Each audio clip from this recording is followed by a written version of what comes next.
Series of sessions, we would like to look at Habermas's conception of rationality. And today I'm going to look at, and probably this will take a few sessions, his critique of Klein's approach to rationality. And this is from Habermas's main work, his magnum opus. In English, it has been translated in 2 volumes. Theory of Communicative Action, Volume 1, and Theory of Communicative Action, Volume 2. This is still Habermas's major work, without doubt, and one of his best. Theory of Communicative Action, Volume 1 and 2. And in this book, he basically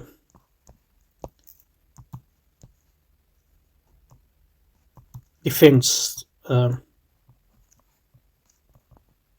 project of modernity as a whole.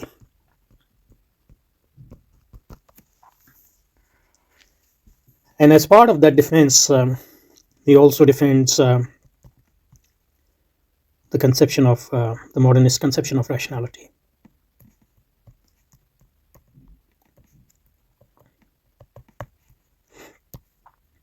As and depending on how you read it, objective conception of rationality. Anyway, so from that book, the book actually starts with reflections on the concept of rationality. And from that part, I'm going to take a passage where he criticizes certain aspects of Wolfgang Klein's conception of rationality. So here goes. So he said, I would like to illustrate this point. We don't need to worry about what he is referring to, because that will become clear. In connection with a recent attempt to approach the theory of argumentation, not only argumentation on only one of these abstract levels, namely that of argumentation as a process.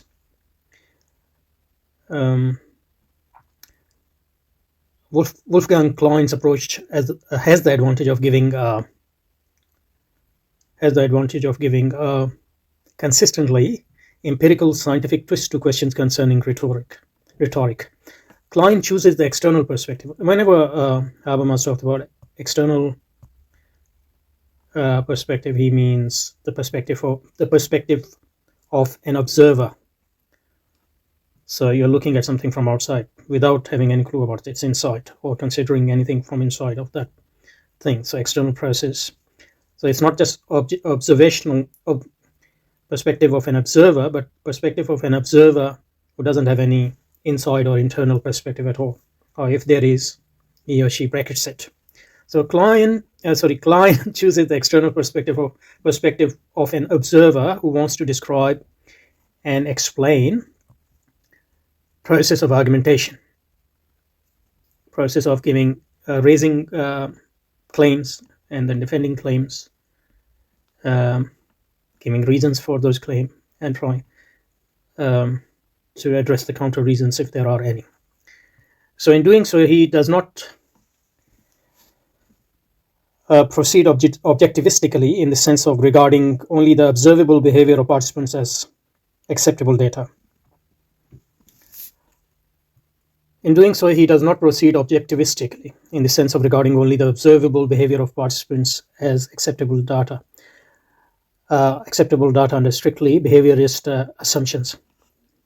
So he doesn't do that. We could not discriminate argumentative behavior from verbal behavior in general. If we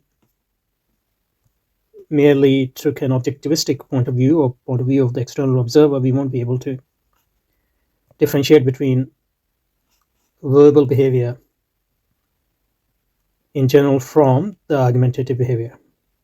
Now, argumentative behavior is part of verbal behavior, but it is something specific, and that's something. To access to the meaning of that something specific, you need to have the perspective of someone who can actually raise and defend claims from within. Okay. So Klein doesn't just restricts himself to the objectivistic viewpoint. He takes the viewpoint of the participants in the argument into consideration. That's why he can differentiate between argumentative behavior and verbal behavior. And that's why Klein opens himself to the sense of argumentation, because he doesn't restrict himself to the the objectivistic viewpoint, or the viewpoint of the observer. But he wants to investigate it, that is argumentation or its process, in a strictly descriptivist attitude. And that means without objective evaluation of the argument being employed. So let's make this clear a bit. The first thing Habermas says is that if you take a point of an external observer, or if you take an exclusively external perspective, you can't even differentiate between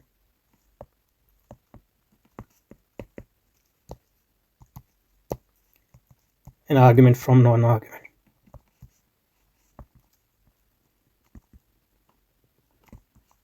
From other verbal behaviors, because you have to actually be aware of this process from within.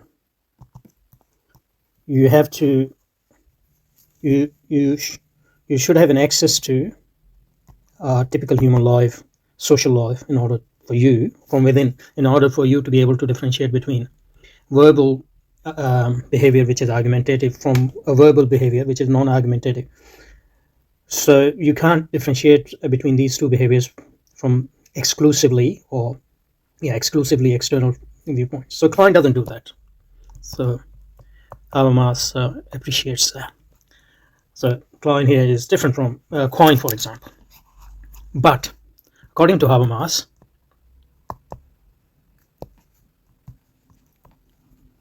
even though he shuns exclusively, that is Klein, objectivistic viewpoint, which gives him a window into the meaning of argumentation, but once he has access to that space of argumentation or a space of reason, and obviously he would have access to that space of reason through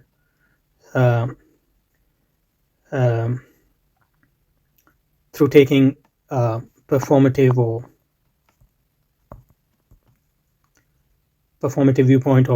viewpoint of a participant in this exercise of giving and defending and claiming and defending reasons. Once he has access to that, he limits himself to descriptive attitude from within. So what he's saying is, yes, I have an access to this space of reason, but once I have access to this space of reason, I'm just going to observe. So I can observe that people raise claim, people give reasons, people defend reason, but I'm going to do this as an observer. I'm not going to evaluate whether they are good reason or bad reason, etc. So that's what Habermas is saying about Klein. So Klein opens himself to the sense of argumentation, but he wants to investigate it in a strictly descriptivist attitude without objective evaluation of the arguments employed. He distances himself not only from Toulmin, who starts from the position that the sense of an argumentation cannot be disclosed without at least implicitly evaluating the arguments employed in it. He also distances himself from the tradition of rhetoric, which is interested more in a speech that convinces than in its truth content. So this specific stance of Klein differentiates him from the stance taken by American theorist of argumentation Toulmin, and also from the tradition of rhetoric, which even though doesn't deal with the truth, still deal with the power of conviction, which accrues from this practice of giving and listening to and defending arguments. So in other words, he wants to have his cake and eat it as well, I guess. And probably basically Habermas would say that you can't do that. Okay.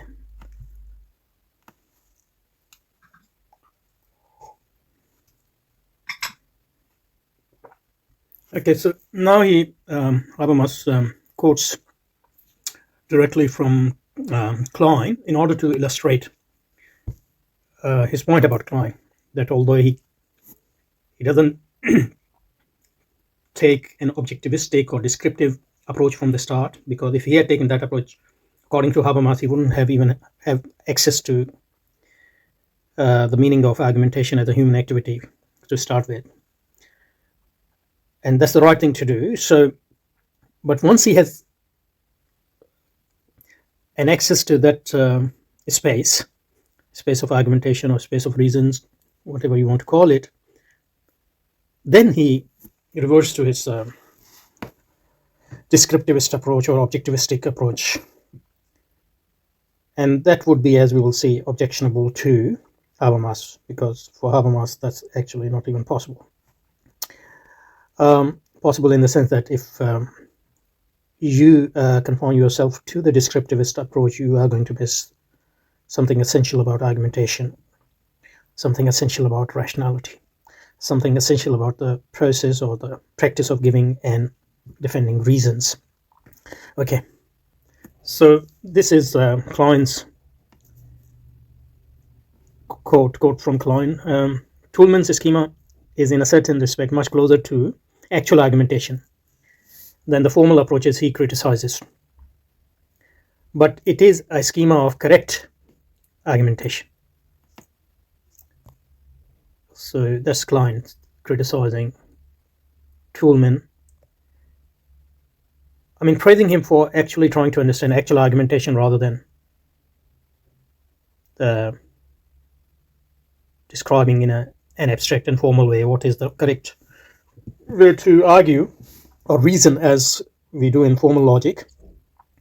But he also criticizes Toulmin for not sticking to describing the actual argumentation, because according to Klein, Toulmin's drift towards not only describing the actual argumentation but somehow trying to describe what is correct argumentation. And if you move to describing what is correct argumentation, then you are not focusing on how people argue, but you are somehow also saying how they should argue. So if you are focusing on how they should argue, then you are going to miss something in how they argue. That's what Klein is saying. So he has not set up an empirical investigation into how people actually do argue, because he's concerned about correct argumentation. This is true of Perelman, Albrecht's, etc. as well. Though of all the philosophical approaches, they come closest to real argumentation. So Klein is obviously interested in how people actually argue. He's not concerned about, or he's not interested in, how they should argue. Okay, but the auditory universal, or auditoire universal, one of their central concepts, is certainly not a group of actually existing people. So auditory universal mean probably universal audience. That's what it means, universal audience. But this concept, which is their central concept, Perelman, who are the people who have actually come closest to describing the real argumentation, is certainly not a group of actually existing people. For instance, the Earth's present population. It is some sort of quote or other, not easy to pin down in other respects.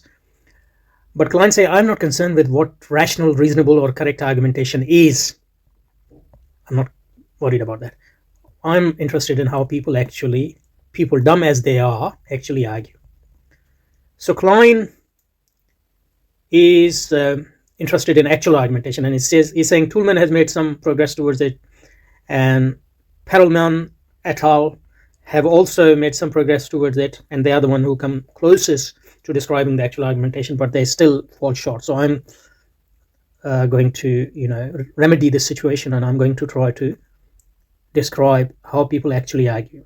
And obviously, if he wants to describe how people actually argue, he has to limit himself to a descriptivist approach, even if from within.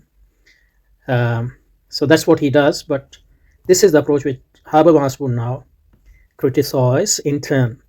So Habermas, we are back to Habermas. I want to show how Klein, in his attempt to adopt an external perspective in order to separate clearly de facto from valid argumentation. Because in order to focus on valid argumentation, you would have to actually evaluate an argumentation, and Klein obviously is not interested in that. So he's interested in describing how people actually argue on which type of argument they consider valid and which types of argument they don't consider valid. So I want to show that in his attempt to adopt an external perspective in order to separate clearly de facto from valid argumentation, Klein gets involved in instructive contradictions. Now, what Habermas is saying, that you can't do that as far as argumentation is concerned, because, and if you do that, you will get involved in contradictions, and Habermas is going to explain why and how of it, and we will consider it in the next session, and that's the actual thing we are interested in. But let us summarize what Habermas is saying, what we have looked at today, and then we will continue with his actual criticism of Klein in the next session. Okay, so there are a few claims which Habermas has made. First, he has said that if you adopt an external perspective, and remember that for Habermas is always the perspective of an observer who has no access to the internal perspective of the participants. So just to give you a mundane example, so if you're watching a cricket match for the first time, and you haven't heard of cricket, and you don't know anything about cricket, that's the first time. So as a human being, you're a human being, you know sports and things. So you can describe cricket as an observer who has no access to cricket as a player, or I don't have internal perspective because that's the first time I'm watching cricket. So I know people are playing and I can describe their action, but that description can never come close to describing the game of cricket. So Habermas is saying, in the similar way, if you try to describe, people are arguing, arguing mean in the process of argumentation or making claims, then giving reasons for those claims, defending objections against those claims. So this is the process of the game of argumentation. So if I have never seen this game before or this practice before, I cannot describe from outside. Obviously I can describe their actions, and but those description would be limited in the same way in which my description of the game of cricket were limited. And unless I have an access to the game of cricket as a player or a potential player, I will never be able to describe cricket from within, from the perspective of the participants. In a similar way, if I've never been involved in argumentation, and obviously as a human being, all of us are involved. So that's the bit of a complicated situation, because it is entirely possible that some human beings haven't seen a known cricket at all, and they are watching it for the first time. But every human being living in society knows what argumentation is, implicitly at least. So when Klein says that I'm just going to describe it from the perspective of external observer, or Habermas makes this distinction, this distinction is actually, in a sense, an artificial distinction anyway. But Habermas's point is clear. What he's saying is you can't describe argumentation from a purely external perspective unless you have a perspective of a participant. So that's the first thing. And on that score, he thinks that Klein is all right. Klein is not restricting himself to. So he's saying if you don't have a participant's perspective, you can't even enter into the space of argumentation. And Klein obviously doesn't restrict himself to external perspective at this level, so he does enter into this space. But once he enters into this space, he's saying that I'm just going to describe what is going on. I'm not going to try to evaluate, because if you evaluate, you have become part of the game, or you have become one of the participants. So then you can't give a pure description. But what Habermas would say is that even this is not possible, because you can't understand. Argumentation is a game which you can't understand, can't even describe without evaluating it. That's just the nature of this game of making claims, giving reasons, defending reason. Okay, so this is the summary. So in the next session we will start with here. From here he begins by defining. Okay, so next session. Until the next session.